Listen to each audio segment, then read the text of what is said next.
et salutations à vous. Voilà, je voulais présenter un peu l'historique de Cyberpunk, l'ère du rouge. Donc là, nous sommes plus sur le volet jeu de rôle, donc jeu de rôle de Pondsmith, de la famille Pondsmith, plus que bien sûr le futur jeu vidéo Cyberpunk 2077. Donc là, en fait, ça se situe plus en 2040.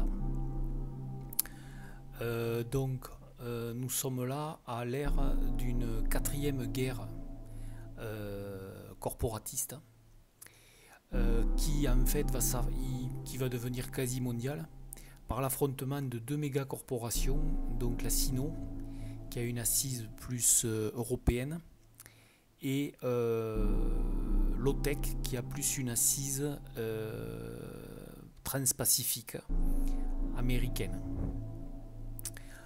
Donc en fait la Sino fait une tentative de rachat très agressif d'une filiale ou d'une corporation qui est alliée à l'OTEC, et en fait dont les deux méga corporations vont passer en mode agressif suite à cette tentative de rachat.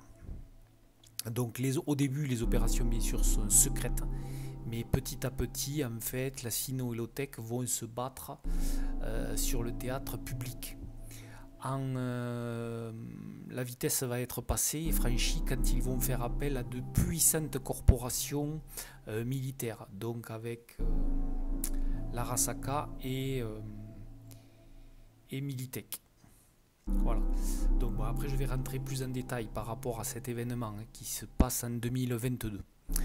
Donc l'ère du rouge, c'est en fait une tragédie qui se passe, qu'on appelle aussi l'Holocauste de Night City, parce que Night City va être assez ravagé par cet événement historique nucléaire qui va ouvrir en fait l'ère du rouge.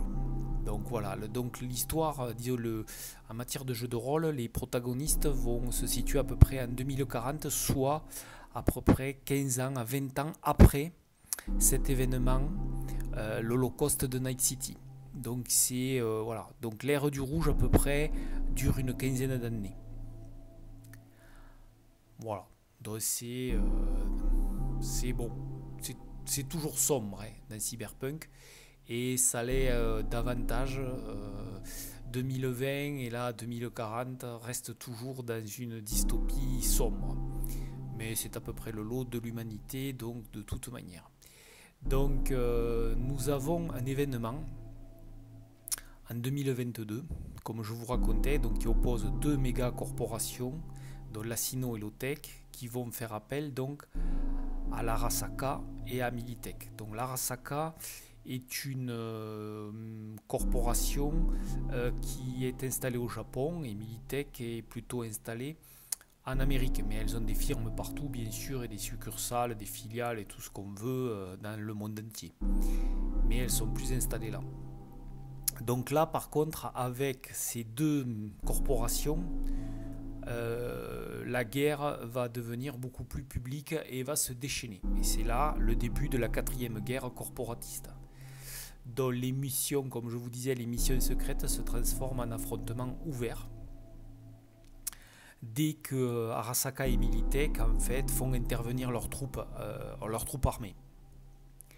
Et le conflit va être général, c'est-à-dire qu'elles vont se battre sur tous les théâtres mondiaux et surtout dans l'ensemble des mégalopoles du monde entier. En fait, la quatrième guerre corporatiste, on pourrait dire, c'est surtout l'effondrement et une guerre qui se situe dans toutes les mégalopoles. Donc c'est un effondrement presque global de toutes les mégalopoles, parce qu'elles vont avoir des théâtres de guerre.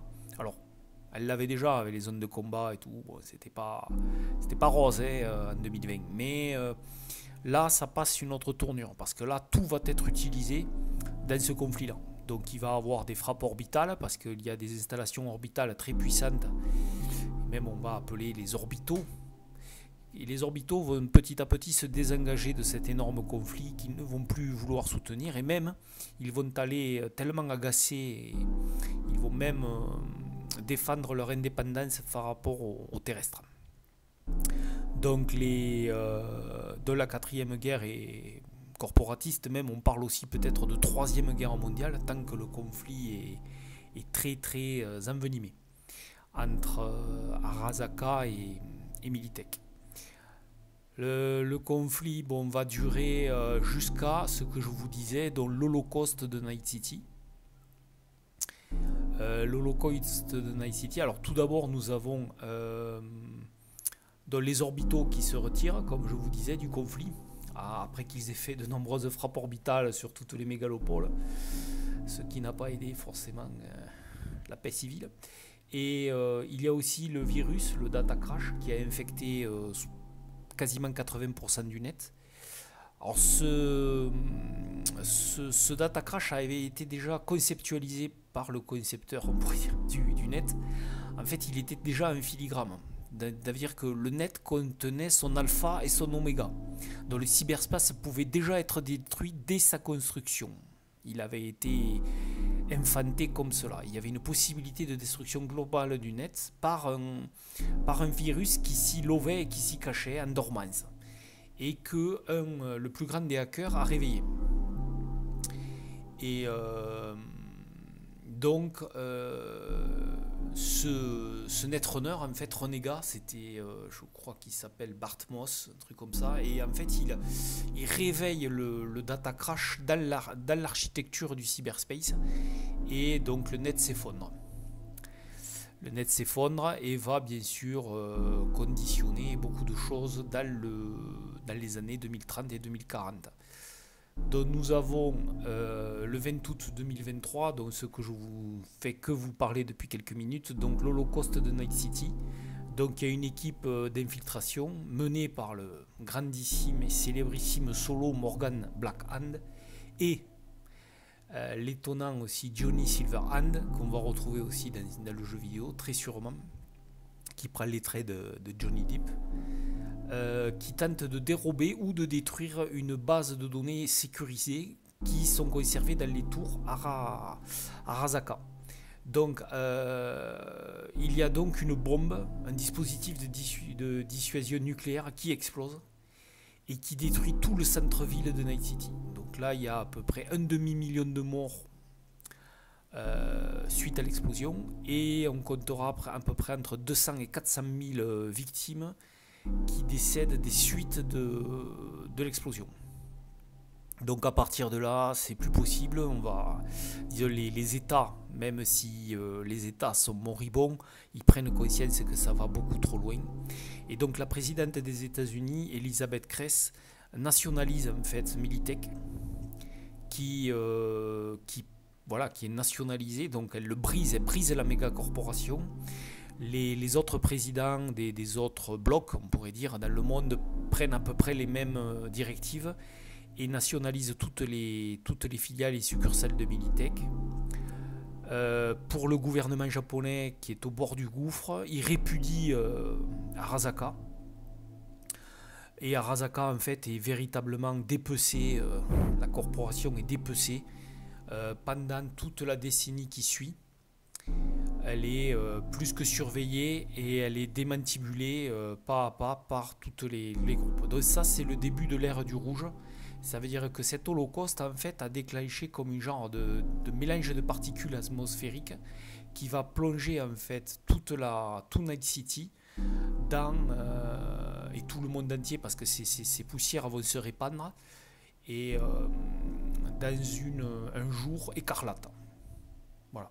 Donc il n'y a pas bien sûr que l'événement, que l'Holocauste de Night City, bien entendu, il y a les nombreuses frappes des armes orbitales, tout ce qui est les incendies, les destructions des villes, toutes les zones de guerre, les zones agricoles qui sont aussi ravagées, des hectares et des hectares sont brûlés suite à tout ça. Donc ça plonge en fait cet univers-là, bon voilà, et c'est l'ère du rouge, c'est ce qu'on parle de l'ère du rouge. Et donc le ciel reste pendant 2 ans un océan de sang, quoi, qui s'évanouit pour laisser place à des couchers et des levées de soleil écarlates durant plus de 10 ans, quoi. Voilà. Donc à partir de là, c'est la reconstruction. Donc la troisième guerre mondiale n'a pas eu lieu. et c'est la reconstruction. Donc on est face à un net, donc à un cyberspace complètement détruit, qui va se reconstruire par morceaux en fait. C'est-à-dire qu'on va plus vers des nets ou des cyberspaces qui ont des frontières soit de la mégalopole, soit d'un pays. Ça ne s'étend plus à l'échelle globale mondiale. Il y a même aussi l'invention des puits de données pour ne plus trop tomber aussi dans ces phénomènes de hacking permanent. Les puits de données en fait sont en accès libre. C'est un genre de gigantesque Wikipédia où il n'y a pas de secret. Tout est partagé, tout est mis sur la toile. Donc forcément les hackers n'ont plus de raison de vivre parce que tout simplement tout se partage, tout est gratuit, tout est en accès illimité. Donc forcément le hacking n'a plus sa place. Alors après il reste toujours bien sûr les petits réseaux, les réseaux des corporations, des réseaux privés, où là encore les hackers peuvent se donner encore joie. Ensuite le net mondial, donc le cyberspace ancien, n'a pas totalement disparu, il en reste à peu près 20%, à peu près 20 à 30% de ce net qui s'est, on pourrait dire, clusterisé et dont les hackers y vont toujours dans cet ancien cyberspace moribond pour y rechercher des secrets d'avant l'ère du rouge. Voilà. Mais il est bien sûr très très dangereux parce qu'il est évanescent, ce net est très dangereux. Donc à partir de 2030 à 2035, c'est la reconstruction. C'est la reconstruction des grandes mégalopoles, dont Night City. Donc je vous parlais de ces puits de données et de ces genres de nets cyberspace locaux qu'on va appeler en fait les CityNets. Voilà, donc les CityNets sont un peu le nouveau cyberspace dans les cities. Alors il y a des rumeurs qui disent que bien sûr Johnny Silverhand n'est pas mort suite à l'infiltration dans les tours de Arasaka.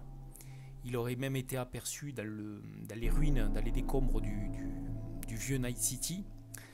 Donc c'est tout le centre des corporations en fait anciennes qui a été soufflé par l'explosion, qui va être lentement reconstruit entre donc 2025 à 2040, lentement reconstruit. Et forcément la géographie commence à changer dans Night City parce que en touchant au centre, forcément toute la cité va être refaite. Voilà. Disons, bien modifiée. Et donc de 2035 à 2045, donc c'est à peu près l'époque contemporaine pour le jeu de rôle. Les mégalopoles sont quand même grosso modo reconstruites. On redécouvre en fait les anciennes usines et les technologies qui avaient été cybernétiques et qui avaient été un peu disparues parce que forcément les corporations qui les généraient avaient disparu dans la tourmente. Donc il y a de nouvelles corporations qui émergent sur les ruines de cette quatrième guerre corporatiste. Alors en plus d'entendre que Johnny Silverhand ne serait pas mort, il y a même aussi des rumeurs qui prétendent que le solo légendaire dont Morkan Blackhand ne serait pas lui aussi mort. Donc c'est assez incroyable, on parle peut-être d'immortalité, donc ils auraient la capacité d'avoir pu mémoriser, sauvegarder leurs esprits et qu'ils pourraient passer comme ça de viande en viande, on pourrait dire, de réenveloppement à réenveloppement comme dans Carbone modifié. Et qu'ils seraient peut-être les premiers humains à pouvoir bénéficier d'une immortalité assez singulière. Mais rien n'est prouvé, bien entendu. Tout est à découvrir. Ça sera peut-être même le motif du jeu vidéo Cyberpunk 2077. Peut-être cette quête de la clé de mémoire, de la puce de mémoire qui donnerait l'immortalité. Voilà, donc il y a aussi pour finir la montée en puissance des archéologies. C'est des méga bâtiments qui vont être totalement autonomes et qui auront aussi leur propre CityNet. Donc voilà comment s'achève un peu l'ère du rouge et le début des aventures des futurs personnages qui vivront dans cet univers-là. Voilà, c'était ma première vidéo. Je vous raconterai bien sûr d'autres choses sur Cyberpunk. Ah, ciao!